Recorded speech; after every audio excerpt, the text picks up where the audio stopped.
গ্রামের প্রকৃতিগুলো আমার কাছে এত ভালো লাগে, জানি না আপনাদের কাছে কেমন লাগে। তবে গ্রামের মানুষের নৈতিকতা আমার কাছে খুবই ভালো লাগে না, তাই অনেক সময় গ্রামে থাকতে একদমই ইচ্ছা করে না। দেখেন আপনি, গ্রামে সাধারণত একটা আম নিয়ে মানুষে মারতে আসে, ধরতে আসে, একটা পিচ্ছি পোলাপানি যদি একটা আমও নেয়। কিন্তু টাউন বন্দরেও যদি হাতি গোড়াও চলে যাই, এমন আহামরি কিছু দেখা যায় না। গ্রামের মানুষ এত খারাপ যা বলে বোঝানো অসম্ভব।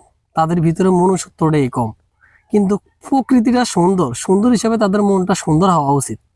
কিন্তু তাদের ভিতরে সম্পূর্ণ কালচারটা একটু ব্যতিক্রম ধরনের, কেন জানি না। আমরা উল্টা পথে চলতে বেশি ভালোবাসি।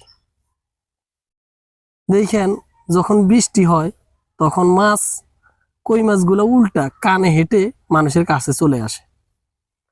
ঠিক সেম আমাদের এই সমাজের মানুষগুলা কেন জানি উল্টা পথে চলতে খুবই ভালোবাসে।